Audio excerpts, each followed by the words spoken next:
we're super happy to have Crystal here, and it's been an awesome show. So with that, I'll leave it to Crystal Morey. Start the tour.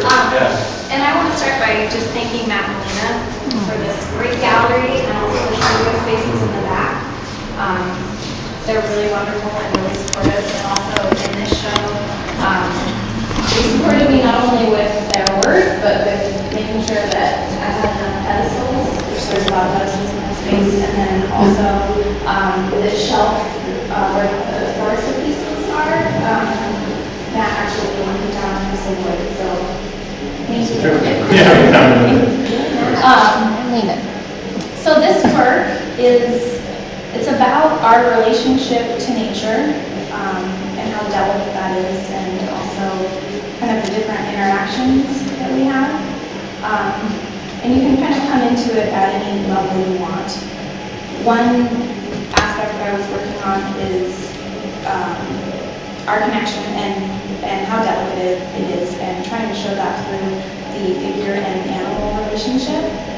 So the way that the two elements in the sculptures come together, and try to have the hands be really delicate in the way that the two are coming together is a difficult way of making pieces, and I also just wanted to show that kind of connection. And then beyond that, there's a lot of information about the animals and their history. So all of the animals that are here, they're either endangered or they're extinct, and they're endangered or extinct due to human interaction from the last 100 years, or a little more than 100 years. This is the quagga, which went extinct in 1883, so that's like the first one. And I chose them because I think that we can relate to them as people, and then they also just have different interesting stories. So I'll go through them, and any questions that anyone has about them, you're welcome to ask. And I think I will start. I'm actually going to move this direction, but I'll start with the thylacine, which is this animal over here. And this is where, so this piece is where the whole project began. And I knew that I had to show something up here, and I was thinking about how I wanted to make it newer for this space. And just kind of by chance, I happened to come across a video on Wikipedia, and it was a video of the last like 3 thylacines that were still alive. And I was intrigued because I'd never seen them before, and the way that they move is really interesting. They're meat-eating marsupials, so they look a lot like a kangaroo. And they use their tail kind of like a 5th leg. And they're really graceful, and they have these giant mouths, and they look very prehistoric. So I was interested in the animal, and then I was also interested in the video quality. The tone, or like the tone of the video is almost like sepia kind of color that I was really interested in, and that actually ended up coloring the entire show. So I decided to have this sort of perspective of like looking back in time, and we're looking at these animals and where they're from and how they've been affected, and the fact that they're not here anymore. And the only real remnants that we have are, like, some of them there are videos, and then other animals. There's some taxidermy versions, and the taxidermy versions are not in the best of shape. So this is where the project began. So that's the thylacine. And then I moved over to, this is the bubble hartebeest, which lived in North Africa. And it was hunted out of extinction for a food source. And this one also, I did find some taxidermy versions, but really the reference I used was a photo from like 1880, and it's this sepia photo that's completely disintegrated. So part of it is accurate, or from what I could tell is accurate, and then part of the animal is almost like made up, which was also kind of fun. And then over here is the polar bear. And right now they believe there's 20 to 30,000 polar bears that live and by 2050, that's going to decrease by a third, and then continue on from there. And I was really interested in the polar bear because I feel like we all have a connection to it, and it's a really good marker as far as global warming. And as the ice melts, there's less and less habitat for polar bears, and they absolutely need ice. They need ice for hibernation and for breeding and for eating. They eat seals, and the seals live on the ice. And as the ice melts and the seals are no longer there, they have less and less of a food source. So that's why I included the polar bear. Chris, are the figures and the animals themselves, they've been created separately with different clays, right? They have, yeah. So I think technically this work is probably the most difficult work that I've made. And a lot of these are, they're made out of a combination of stoneware and porcelain. And so I can get a lot of detail because it has the porcelain component. And I would build the animal and then build the figure on top. So the animals are they're hollow. And the fact that they're on 4 legs is not easy building in that way. But another thing that was really difficult is making that connection between where the figure was going to sit on the piece. So this one, there's like this, this ridge at the back, and then the figure sort of is just kind of teetering on the edge. So that was definitely one. You mentioned that you had different energy maybe coming from the hands. They're very soft and gentle for the most part. Mm-hmm. Yeah. I was trying to actually show, sort of grace, but then also kind of turmoil, and like the delicate balance of how things have to be in order to continue. So I think that it was easier for me to show that through the figures, and I think it's easier for people to pick up on that than through an animal. And also a lot of these animals people are not familiar with. So the figures are a way to kind of jump into the piece and have a human element. So yeah, the hands are one of my favorite things to do. Like, I just think they're really amazing, and they're kind of what makes us human. And also enables us to cause lots of havoc on other species and landscapes. Are the figures pulled from anything in particular? I pull figures from a lot of different places. I think, like, if I see a face that is interesting, I'll usually remember it, and I'll work from that. Or if I see something on TV or in a movie, or some of them are completely made up, but sometimes I use photographic reference. And then also just, people around me, like friends and family, and they are all female, but I don't think that the faces come from all female sources. So sometimes they are masculine, and then they end up being more feminine. So, yeah. I guess I don't have to go over all of them. But That's good. But two? Okay. Introduce I'll who go the to them characters more are. quickly. Yeah. So this is a passenger pigeon, and Matt actually made the feet for this piece. They're made out of forged steel. It's more steel. They're not quite as graceful as her. I tried.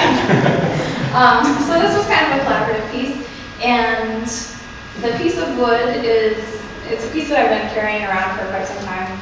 So I grew up on 10 very rural acres, and that piece of wood is from those 10 acres. So this is a passenger pigeon, and it lived in North America. And I've read that there were so many of them at one time that as they would fly over the sky, they would black out the sun. And they were a really easy food source. So people would just go and shoot right up into the sky, and the pigeons would fall. And they were larger than a normal pigeon, like a pigeon that we see. So probably more like a kind of small chicken or something. But yeah, as people moved into North America and colonized the East Coast, they hunted them out of extinction. And that was in, I think, 1910 or 1910. Century. Yeah. And then over here is my moon bear, which lives in China, Russia, a few other countries, but the reason that it's no longer, it's not extinct, but it's endangered, and the reason that it is endangered is moon bears create bile, and they are farmed in China for their bile, which there's lots of ideas about what the bile is good for, and some of it is probably not completely accurate. So there's that, and then I also, the way that they look really human. They look like a human. Yeah, they look like a human kind of in an animal costume. So I found that really interesting and decided to make that one without a human element. So let's, you want to talk about the forest of... Yeah, so this is what I call the ash forest. And these pieces are, again, I'm trying to make us sort of realize that we're really connected to nature and to see ourselves through that lens. And I decided to make a whole grouping of people as trees. And then the animals, there's a few animals kind of intermixed. But the idea is this is like a landscape of different people as trees. So that was very fun, kind of repetitive. I am definitely a maker. Like I really like to make. I spend a lot of time, I probably spend more time making than I do thinking, I think. And this was kind of something that I was working on in between all of these pieces. So like a lot of these were actually really difficult to research and taxing mentally. So I had this kind of back and forth between the two projects of working on these pieces, which were really fun, and I could just kind of focus on the shapes of the trees and the faces and the different features and the expressions, and then kind of coming back to these pieces, which are more technical and more difficult. When did you start this body of work? That's a good question. I try and keep track of everything through a blog on my website, and I was looking through it earlier this evening and trying to figure out when I started. I think I started in November, I want to say. But 11. Sorry? 2011. Yeah. Can you speak it out? These appear to be extremely laborious. Can you speak it all on roughly how long it takes you to make one, or do you do it, is it a production process, or? I make them. The face, I'm particularly talking about the faces of the trees. I make them one at a time, and there were more than this. I edited down to only the ones that I liked. But I make the head first, so everything here is hollow. So I build the form, and then I would hold the head and sculpt the face. And then the head goes onto like the bust shape. And then the tree is added on top. And then it's all fired. Yeah, so then it's fired, and then the coloring is underglaze, which is glaze that doesn't have a fluxing agent. So it's just like a colorant. I like the sound. Yeah. No reference to it. Like, Yeah. Yeah, so depending on kind of like how I work, I would make the piece and either, you can underglaze before you fire, but these have been fired multiple times. So, say I make it and then I add the colorant and fire it, and then it comes out. And these pieces probably went in the kiln 3 to 4 times, whereas the rest of these pieces went in more than that. to get the specific color that you want. Yeah, so this is sort of technical, but the clay goes through the kiln once to become ceramic.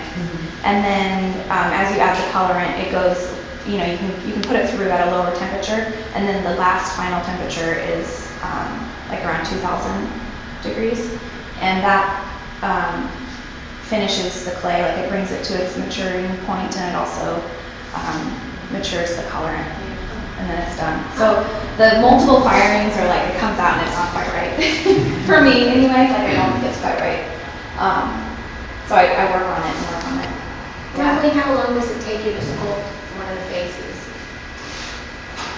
That's a good question. I know. I'm not really sure. You work on it in phases or just like one? I usually work, well, so there's a certain amount of drying time that comes with making pieces. So like I'll make the piece with wet clay and then wait for a while and then I come back and fine tune it. So, I mean, It's hard to say because it's in phases. yeah, it's hard to say. Probably just a few hours, but I mean, I don't know, maybe as much as 5 hours. And was there a specific reason that all the phases here and even the other creation, they all appear to have a very similar looking phase, or is that just my imagination? Is that on purpose or? I get that question a lot. And I think that for the most part, it probably has to do with my own style and how I create faces, or how I like to create faces. And when I look at them, I see them as being all very different. But I do see what you mean, that, and I get that often. And I don't think of the work as being a particular, like, singular character. Yeah. They're all I think the two qualities that stand out for me are that they all are gazing somewhere, and the particular kind of perch when they're on an animal. So, and I think that speaks volumes about the relationship or whatever, but the idea that they're all, it's so different, because they all seem, most of them seem to be looking up. This one's looking down, and it's such a different reality that she's looking down, you know, the one on but most of them are looking up, and it suggests just so many things. Do you want that? What's that? You know, your attention and your... I think of the gaze as being like somewhat longing and also somewhat discouraged. And also contemplative. And yeah, as far as like, I do a lot of pieces where they're looking up. I think like if they were looking straight at us, it's a little bit different. No, I mean, it can be hopeful, scared, everything. Yeah. Well, just another note on the faces similarity. I just have been looking at a book of Cindy Sherman's, and it has that quality of all these different characters that could be characters, and in her case, they were. I know, I like that. Yeah. Oh, that's interesting. Yeah. Here's the one thing I'm seeing, and I guess I've seen your work, you know, in several places, and I'm noticing with this theme, like they almost feel like wood carving. And I don't know if that's, to me, like I'm seeing now, like almost looks like whittled wood, the way you finish your figures. And with this theme, I really see that. It really is beautiful with the trees and the animals and stuff. So I think that's wonderful. Oh, just a subtle kind of like almost like where you shade a little. Are you working pretty dry, like hard when you're finishing with the carving? Yeah. Yes. Yeah.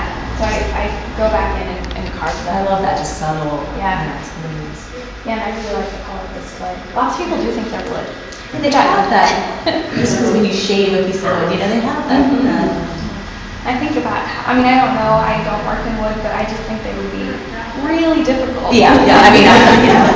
To make out of wood. Do you think of them as having, or each one having a narrative, you know, like a story? I do. Yeah, I have this kind of place in my brain where I think that they live. And I also do like drawings, and the drawings oftentimes kind of illustrate where they live. And yeah, I think that there's a pretty deep narrative going on. And I think of these pieces as being like journeys or like to somewhere. I don't know if that's necessarily the most positive kind of journey. But yeah, and then there's definitely some kind of relationship going on between the animals and the figures. Because I wanted to ask you, he seems to have just a number rather than a title. Is there any reason why you just have a number on these stands and not the whole? Is the title in the books? Yeah, there's a book. They're titled with just the animal name. Yeah. Usually I have much longer titles for my work.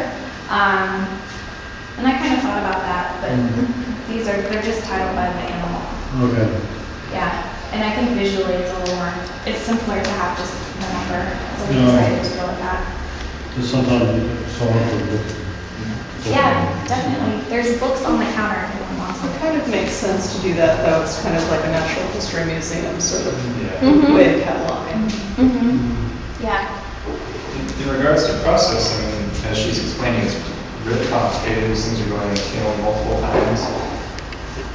But she makes it look easy. I look around a lot, and I see her working, and I see the process, and she really whips these things out, and they're really fresh and they're not overworked. And I think that's what's so that they look like a wood carving almost, and they're just really fresh.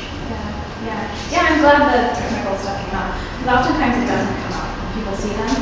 And part of me wonders, like, that's probably good on one hand because it doesn't register. It's just like it's a piece and that's what it looks like. And the way that it became from, clay to what it is irrelevant. Yeah, I'm glad that came up. Okay, so moving over here. So we put a couple of Ukrainian ibex, and they lived in Central Europe, and their habitat disappeared due to just human habitat moving in. So I should not laugh. I'm laughing because I'm sad. So there were two left in 2000, and they were, living in captivity, and they were trying to, up until these two, they were trying to breed them and bring them back into the wild. And so there were two, and what happened is one of them died, and then the last one, I guess was really, really sad, and what ended up happening is a tree fell onto it, and it died as well. So it's kind of tragic, and since then they actually cloned the Ukrainian ibex and they brought one back, and it lived for a little while, but its lungs ended up collapsing. And what I think is really interesting is the fact that people want to bring back these animals that don't have a habitat anymore. They don't have any other animals to learn from. And also bringing an animal into existence from nothing seems very strange. Yeah, very lonely. Yeah. And these pieces are made with terracotta, right? So it's two different kinds of clay. And the ibexes are not glazed at all. So that was kind of fun. And then when we come over here, so this is a quagga, and this is one of the first pieces that I made. It's a half zebra, half horse, and it lives in North Africa. I think they're really beautiful and really, really neat. And they were hunted out of extinction for food, which is kind of weird since we don't eat, of course, they're zebra, but in 1883. And then this is the western black rhino, which went extinct last November, and there's 5 subspecies of rhinoceros, and there are 3 that are left. There's 2 that are in Asia, and then 1 that's still left in Africa. So I had to make that piece, and I think it's really weird that there wasn't more information in the media about the western black rhino becoming extinct. And then over here, we have the gray wolf. And I've been hearing lots of information on NPR about the gray wolf, and I had to make one. They were at the brink of extinction in Montana, and they bred them and brought them back. And now there's quite a few, so they've been taken actually off of the endangered species list. And so they're in Montana, and there's also groupings in Oregon. And there was one gray wolf that came down into California. I don't know if anyone heard about it. But so I was, reading about this, and so there's this one wolf, a lone wolf, that keeps coming down into California from Oregon, and he's looking for a mate, and there aren't any other gray wolves down there. They don't really know why he's coming down here, but apparently they will search until they either find a mate or they die. So I had to make that piece. It's really tragic, and it's also kind of a love story.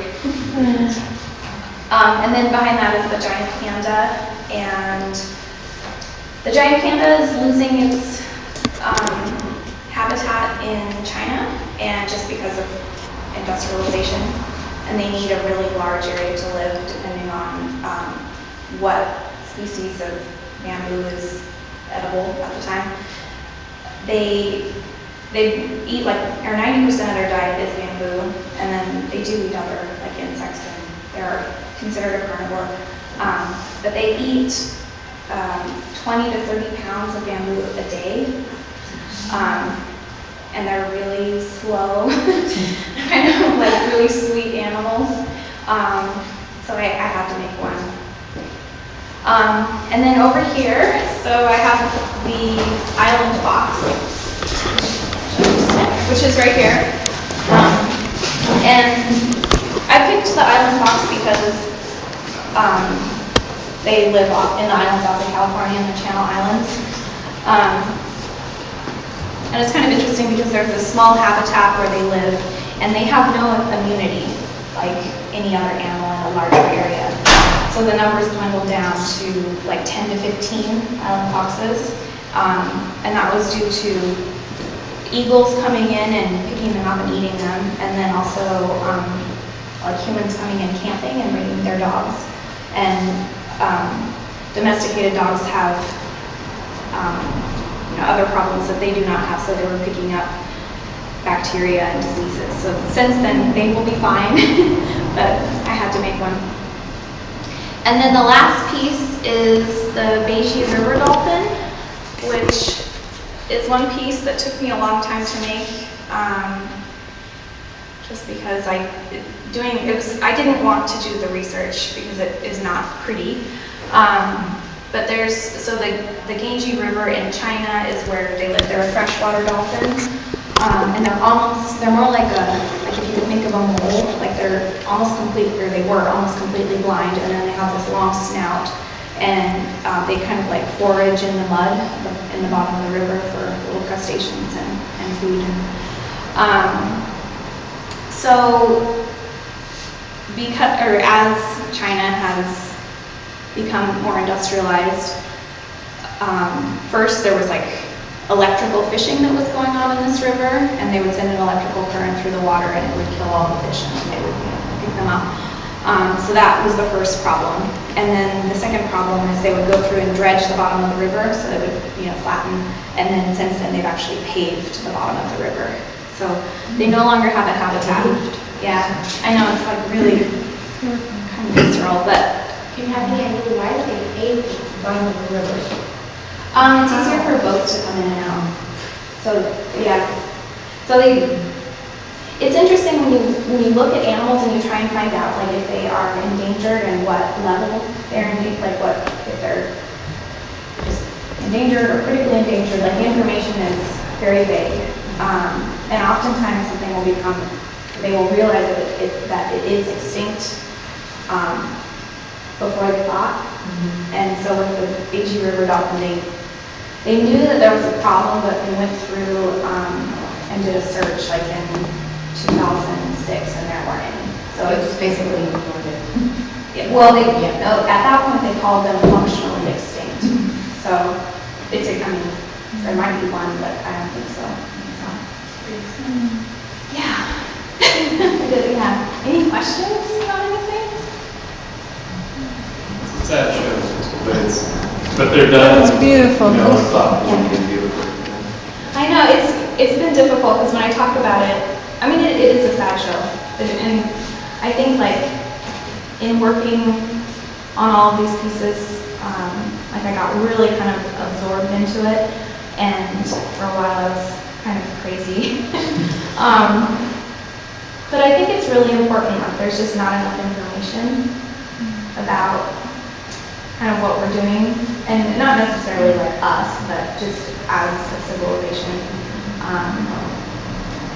Yeah, so I thought I would make some work about it, and hopefully, you know, it's not just all about the animals and the environment. Hopefully, you know, everyone takes something else away with it, something a little deeper than that.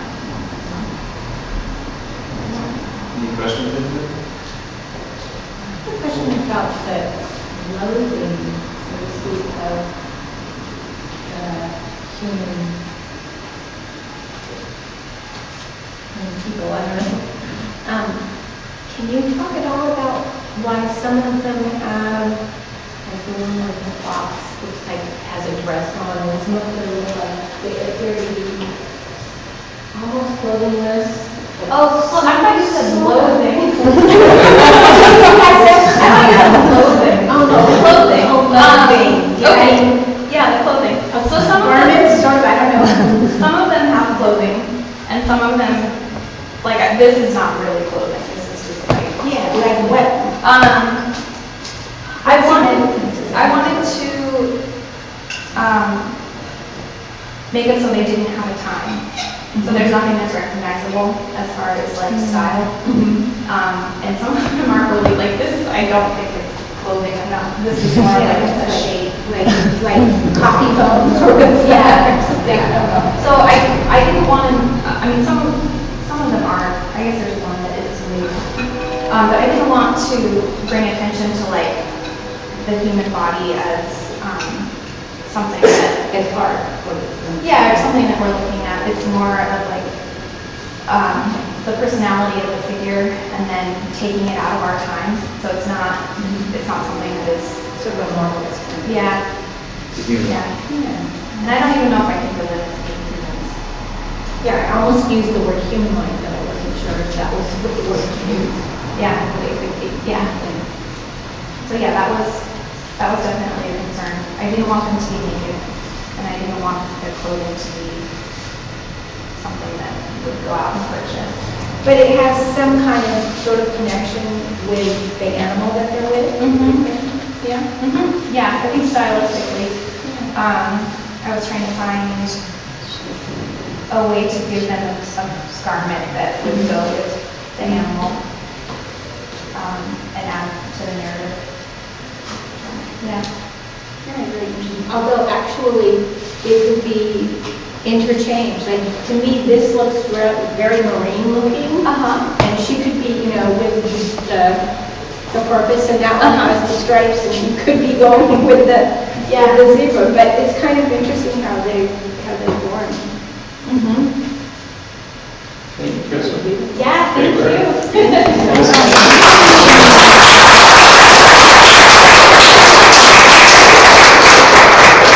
And thank you guys for all coming.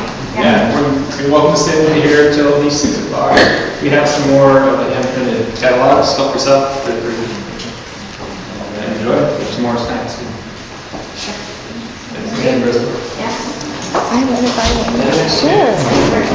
Number 20. One of the ash. Sure.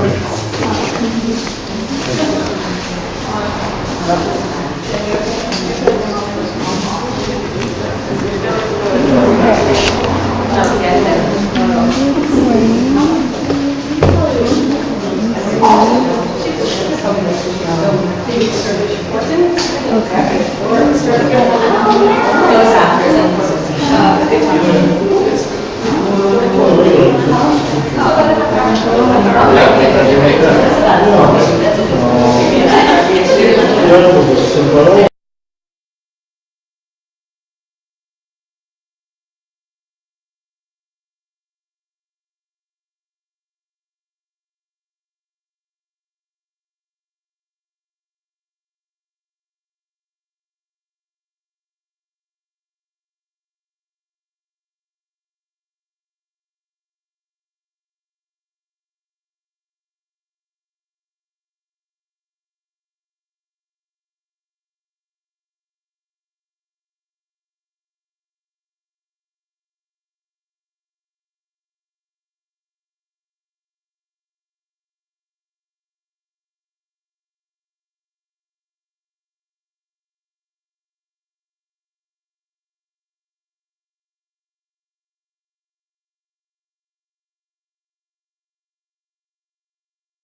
Well, that's not a scientific thing.